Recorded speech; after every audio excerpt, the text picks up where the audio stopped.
ठीक है, तो आज है भाई हिंदी की क्लास। आज पढ़ेंगे हम सबसे पहले हिंदी भाषा के बारे में। ठीक है, तो सबसे पहले भाषा जान लो। जो भाषा है हमारा, ठीक है, वो किस शब्द से बना है और क्या है। ठीक है, जो भाषा है,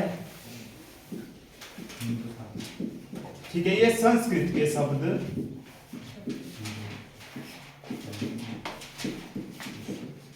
किससे भाष से बना है, किससे भाष से बना है। ठीक है, और भाष का जो अर्थ होता है हिंदी में वो होता है इसका मतलब बोलना। ठीक है, भाष का अर्थ होता है बोलना। ठीक है, तो भाषा है वो बना है संस्कृत के भाष शब्द से, और भाष का अर्थ होता है बोलना। ठीक है, और उसके बाद भाषा की जो सार्थक इकाई होती है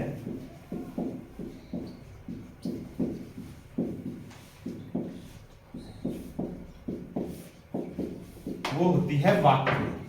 ठीक है, वाक्य के बिना भाषा हमारी अधूरी है। ठीक है, अगर वाक्य पूरा नहीं होगा तो हमारी भाषा का कोई फायदा नहीं। ठीक है, उसके बाद अगला और इंपॉर्टेंट चीज, जो भाषा की सबसे छोटी इकाई होती है, भाषा की सबसे छोटी इकाई।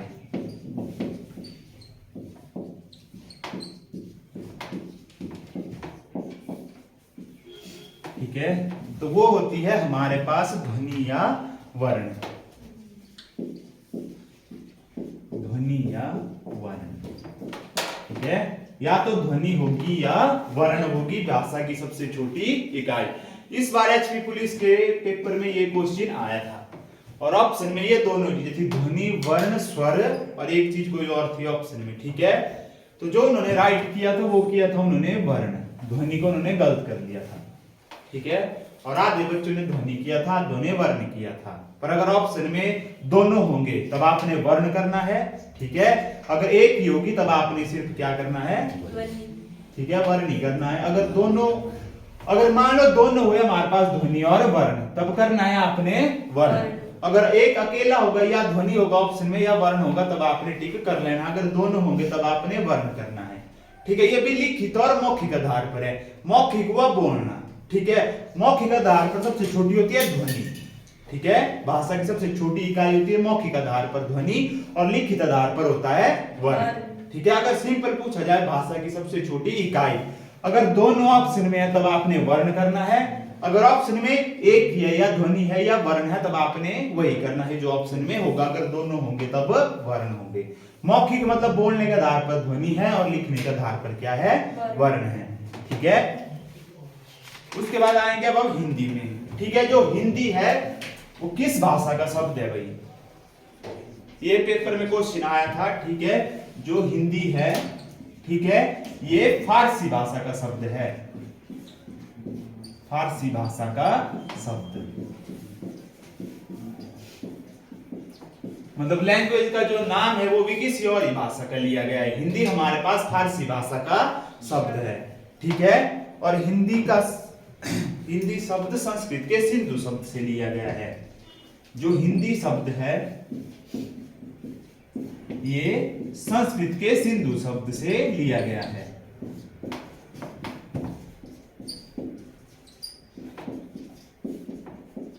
संस्कृत के सिंधु शब्द से लिया गया है।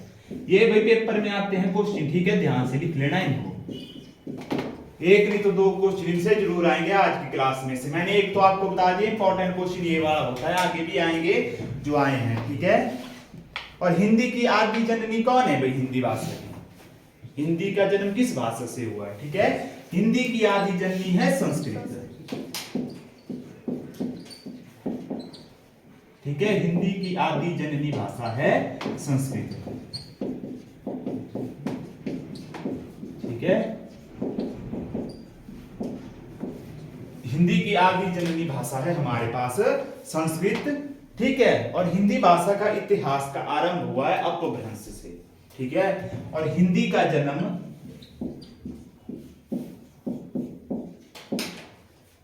ठीक है, अपभ्रंश के साथ हुआ है, या अपभ्रंश से माना गया है।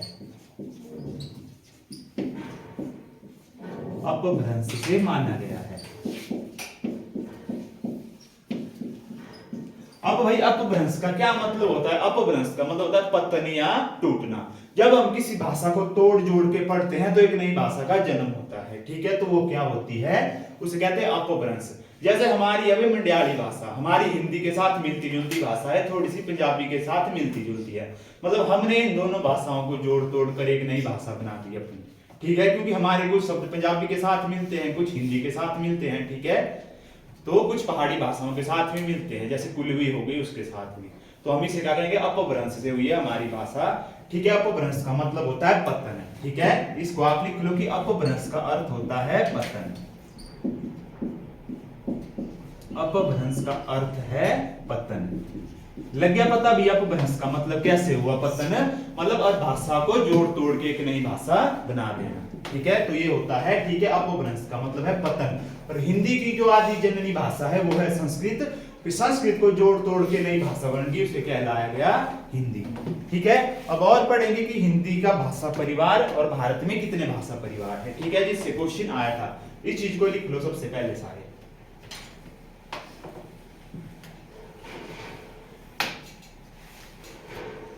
कितने भाषा परिवार है भारत में?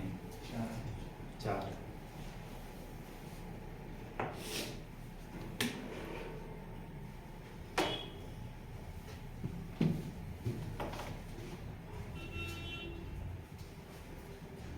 लिख लिया?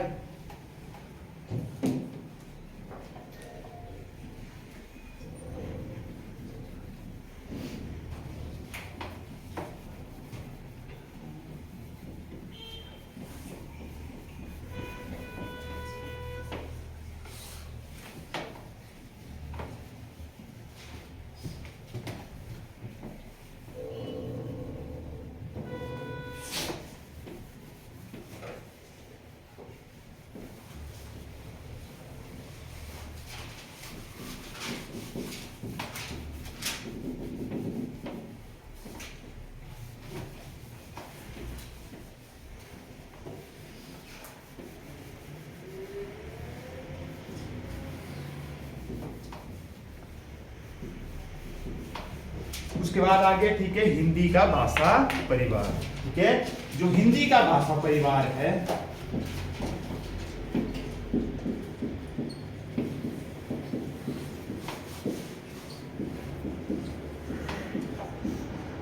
ठीक है, वो कौन है? वो है भारोपीय।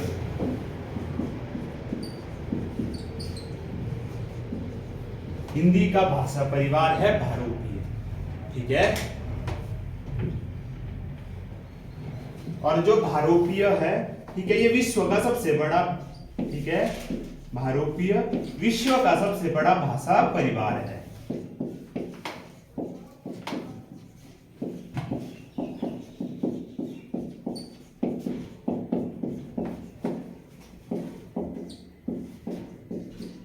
ठीक है, ये क्वेश्चन पेपर में आया था भाई टीजीटी के, विश्व का सबसे बड़ा भाषा परिवार कौन है? ऑप्शन में एक भारोपीय था, एक चीनी था ऑप्शन में, ठीक है, कुछ और मैक्सिमम ने चीनी किया था, क्योंकि लोग सोचते हैं कि सबसे ज्यादा पॉपुलेशन चीन की है तो उसकी भाषा परिवार भी सबसे बड़ा होगा, पर ऐसा कुछ नहीं है। जो भारत सबसे बड़ा भाषा परिवार है विश्व का, वो कौन है? भारोपीय, ठीक है। अब भारत के बारे में जानेंगे हम, भारत में कितने भाषा परिवार है, ठीक है, तो भारत में है 4 भाषा परिवार, भारत में 4 भाषा परिवार है,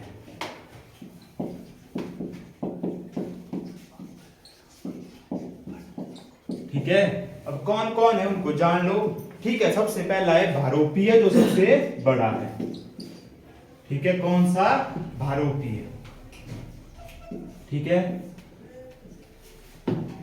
उसके बाद आ गया द्रविड़। द्रविड़ बोली जाती है कहां पे भाई? साउथ इंडिया में, ठीक है। जो द्रविड़ भाषा परिवार है, जो साउथ की जितनी भाषा है, कन्नड़, तेलुगु, तमिल, वो इसके अंडर आती है, ठीक है। उसके बाद आ गया ऑस्ट्रिक, ऑस्ट्रिक बोलते हैं इसको, ठीक है,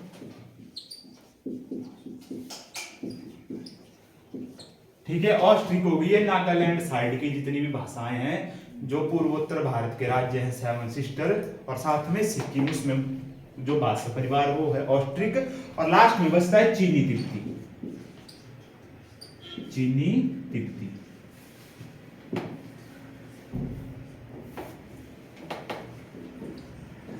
ठीक है। ये 4 भाषा परिवार हैं भारत में।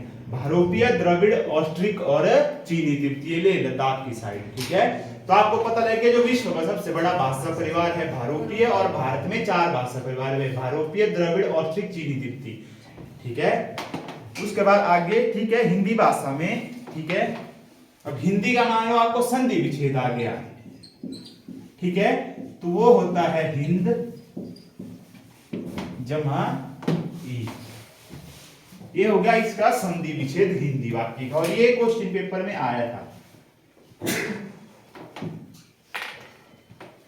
ठीक है, और जो हमारे पास हिंदी भाषा है, ठीक है, हिंदी भाषा में, ठीक है, क्या होता है, 5 उपभाषाएं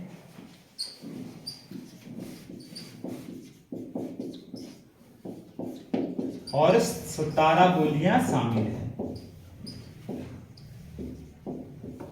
17 बोलियां शामिल हैं किसमें, जो हिंदी भाषा है उसमें कितनी है, 5 भाषाएं और 17 बोलियां शामिल है। अब हिंदी थोड़ी है कि भाषा इन सबको मिलाकर बनती है हमारे पास हिंदी भाषा, तो इसमें 5 उपभाषाएं और 17 बोलियां भी शामिल है। उसके बाद एक क्वेश्चन था, जो हिंदी है हमारे पास वो भारत की राष्ट्रीय भाषा है कि राज्य भाषा है, राजभाषा, राजभाषा है। ठीक है, जो हिंदी है वो भारत की क्या है, राजभाषा है। ठीक है, तो लिखो हिंदी को कब बनाया गया था राजभाषा, हिंदी को 14 सितंबर 1949 को 1949 को राजभाषा घोषित किया गया था। ठीक है, राजभाषा घोषित किया गया था।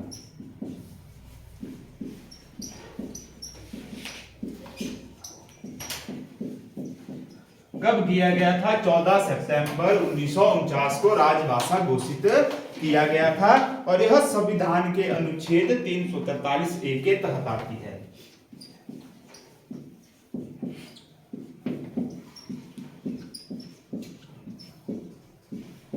संविधान के अनुच्छेद 343A के तहत, ठीक है, और ये आती है अनुच्छेद 343 से 351 तक राजभाषा से जुड़े प्रावधान है। ठीक है,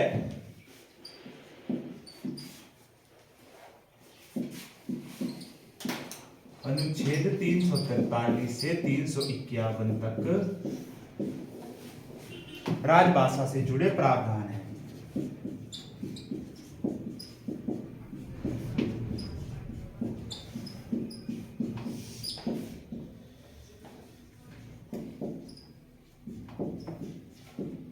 एक क्वेश्चन याद पेपर में भी, भारत जो हिंदी है वो भारत की राजभाषा है, राष्ट्रीय है, या कुछ और था, ऑप्शन में बोली है या कुछ और, वो है भारत की राजभाषा। ठीक है, और अनुच्छेद 343 से 351 तक राजभाषा के बारे में दिया गया है। ठीक है, और संविधान के भाग कितने में आती है, ये कितने भाग है संविधान में भाई, 22 भाग। संविधान में कितने भाग है, बोलो, पढ़ाया था आपको। संविधान के भाग 17 में है राजभाषा का उल्लेख या भाषा का उल्लेख। संविधान के भाग 17 में भाषा का उल्लेख है।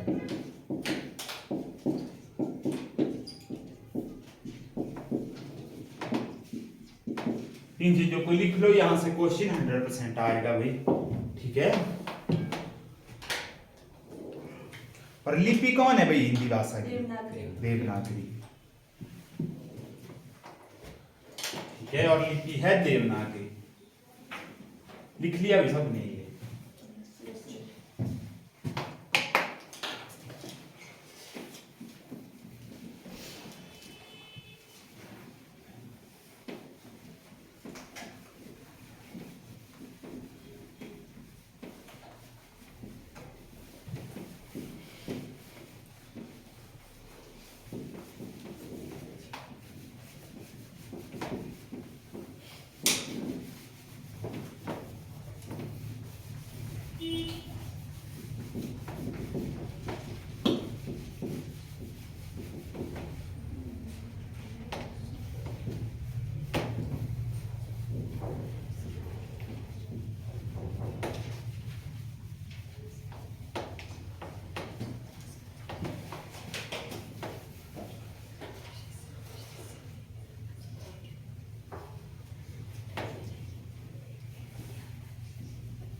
उसके बाद लिपि लिख लो, ठीक है, हिंदी भाषा की लिपि।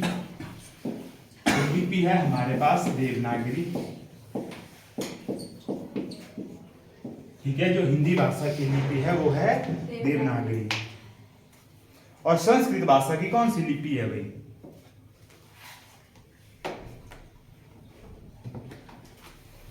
ठीक है, संस्कृत भाषा और प्राकृत, संस्कृत और प्राकृतिक भाषा है, ठीक है।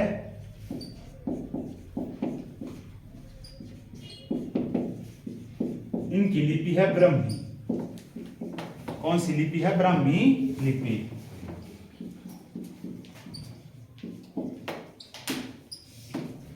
किसकी? संस्कृत और प्राकृत। प्राकृतिक किसकी भाषा थी? जैनों की कि बौद्धों की?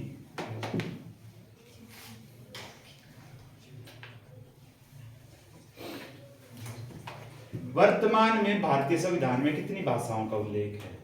22। मूल संविधान में? ठीक है, मूल संविधान था हमारे पास,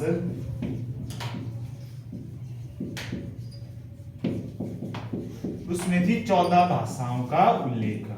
मूल संविधान में थी 14 भाषाएं, मतलब 14 भाषाओं के बारे में बताया गया था। पर जो वर्तमान समय है, ठीक है, वर्तमान समय है में है 22 भाषाएं, ठीक है, जिसमें एक विदेशी भाषा का उल्लेख भी है, ठीक है, और एक विदेशी भाषा।